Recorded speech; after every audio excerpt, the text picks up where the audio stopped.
Hi Beshi! Kamusta? Welcome to YouTube! Ako nga po pala si Verity and nagre-review po tayo ng iba't ibang klaseng mga products. Either skincare, yun ang pinakamadalas, cosmetics, and other products. So basta lumabas ang product na yan and maganda, for sure, i-review natin yan and ibibigay ang link. So for today's video, ang ating ibibida is mga lip tints. Just to set your expectation guys na ang mga lip tints na ating i-review for today hindi gaanong marami. Yung iba talaga pag nag-review, set, di ba? So itong i-review natin are just few. So mabilis lang tong video natin for today and samahan niyo ako guys!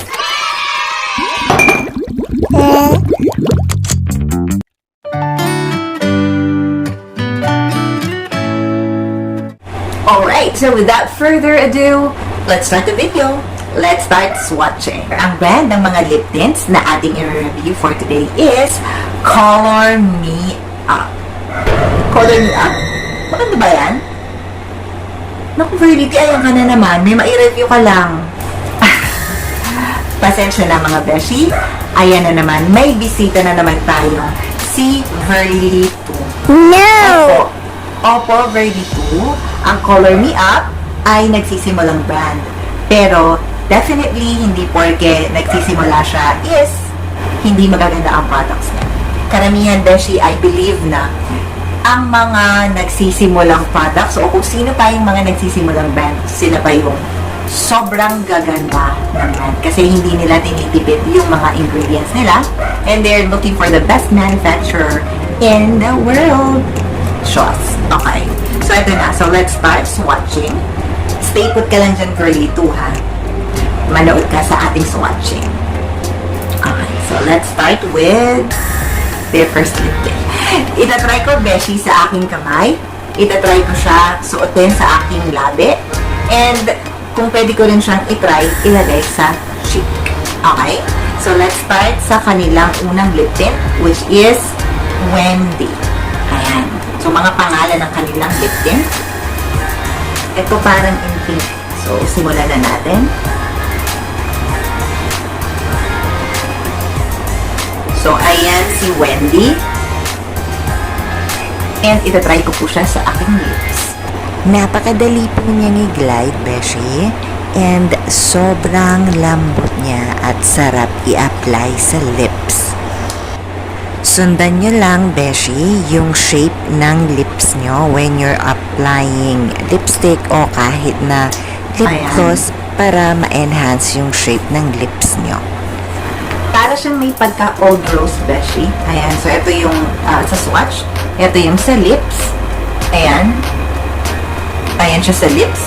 And itatry ko siya sa aking eyes.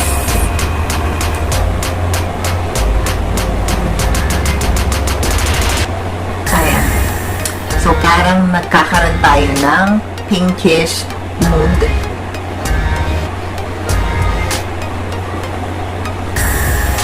Ayan.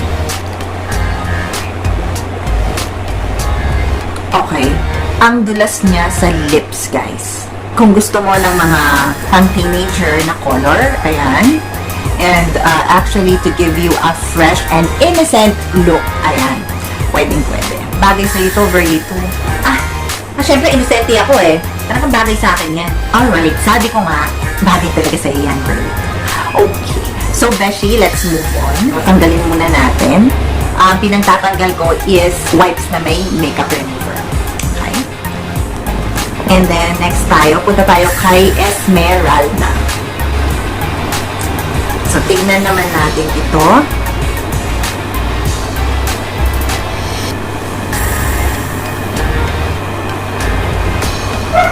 Ayan. So, ito siya. So, ito si Esmeralda. And I'll try it sa aking lips. So, very subtle ang kanyang color. Very natural. And kapag i-glide mo siya, beshi, easy to glide. Ayan. So, lip gloss sila actually. Itong dalawa. So, stained lip gloss. Kahit na lip gloss sila, beshi, pwede silang ilagay. Nailagay ko siya sa aking eyes and maganda naman ang rehistro so far. Okay. And sa lips, ayan. Ayan siya. So, lip gloss ito. Very moist. Ayan, no? Ang ganda, beshi. I love it. Gusto ko yung shimmer niya. Gusto ko yung gloss niya. And gusto ko yung lasa niya, beshi. Para siyang candying melon. So far. Para siyang may icing na parang ganun yung pakiwari ko, beshi. Sobrang sarap niya, beshi. Okay. So, re-remove ko na nga siya.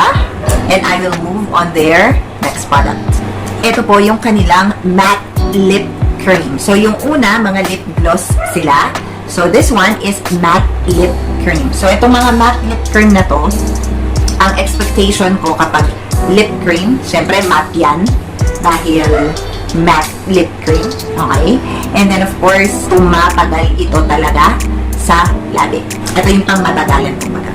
So, let me try to swatch the first one, which is yung Heart of Bangkok. 5 ml. Medyo malaki. Ayan.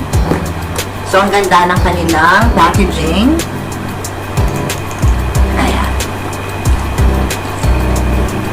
So, Heart of Bangkok. So, titignan ko siya. Dito. Ooh. Very pigmented, beshi. Ayan. So, ito-try ko rin siya sa labi ko.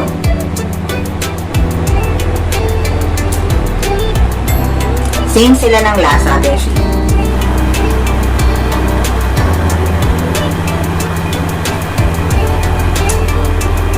Ayan, beshi. So, kitang-kita nyo naman how powerful, how pigmented siya sa aking skin.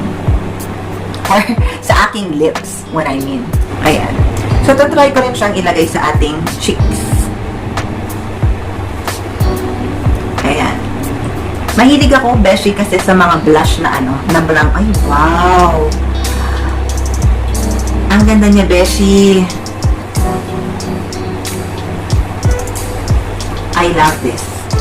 Gagamitin ko to, beshi. Gagamitin ko talaga to. Yan.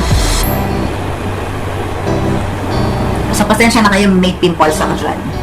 Pero I love the color.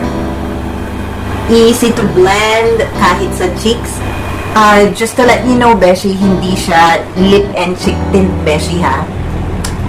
Tinignan ko lang siya kung pwede siya. Kasi halos naman lahat ng mga ganitong products ay pwede rin sa cheeks kahit hindi naka-indicate na lip and cheek talaga sila. So, I'm just trying it.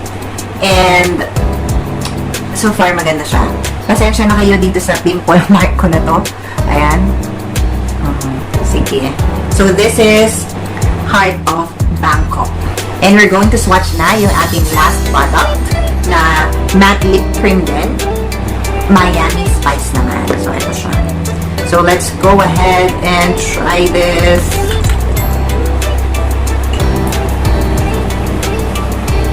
So, this one, para siyang terracotta.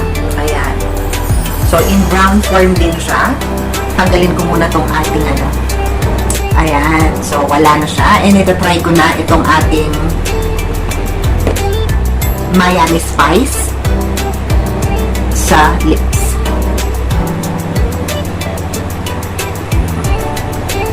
Naparami ang aking kuha. Parang mas gusto ko na uli ito. Sabi ko mas gusto ko yung una yung Heart of Bangkok. Pero parang nag-change ang mind ko. Mas gusto ko to, beshi.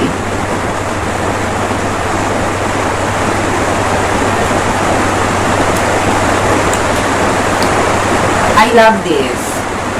I love this, beshi. Ito yung ko talaga. Ito yung susubukan ko at ang isusuot ko. Okay. So, kung pasensya na akong medyo yung background kasi umuulan. Actually, nag-wear test ako sa mga yan. So, tignan ngayon natin, since nag-set na sila, kung nagta-transfer sila. Ayan. So, medyo nagta-transfer sila. Pero, nag-iiwan pa rin ng stain, beshi. So ito, syempre magta-transfer yan. And if you could notice, yung mga lip gloss talagang nagsusumamo yung pagka-gloss nila. Ayan. So, ganito yung itsura nila. Actually, ang gaganda ng shades nila. I love it, pati yung kanilang color. And if you will ask me kung thumbs up ba sa akin to, I can say thumbs up. Ayan. And gagamitin ko talaga ito personally. Ayan. So, hindi ko lang siya rest assured sa inyo na hindi siya transferable, pero when it comes to shade, pahit-pahit na lang siguro. Beshi ulit. Ayan. Pero hindi rin naman siya ganun yung easy to erase o mabilis mabura. Tama lang, carry lang. Okay, so basta wag lang kayong mag-expect, beshi, ng hindi siya transferable. Okay, so yun lamang po, beshi. Hoy, baka nakalimutan mo akong bigyan. Oo nga pala. Beshi, pasensya na. Okay, so si Verly ito nga pala, diba? Alam naman natin na lagi natin siyang binibigyan o pinapatry ng ating mga products. Okay, so itatry ko sa kanya yung Esmeralda. Ayan, so i-ano na muna kita. Tap mo yung mouth mo like this. Ayan.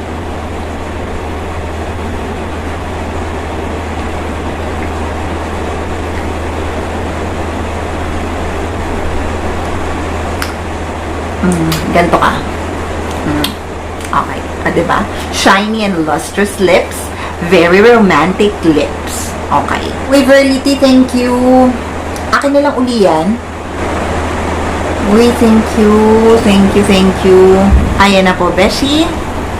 Bye-bye na muna, and thank you for watching. If you're new to my channel, please click subscribe and like. Bye for now, mga beshi. I will leave their link sa ating description box. I-click mo lang yung arrow down sa tapat o sa gilid ng title ng ating video for today.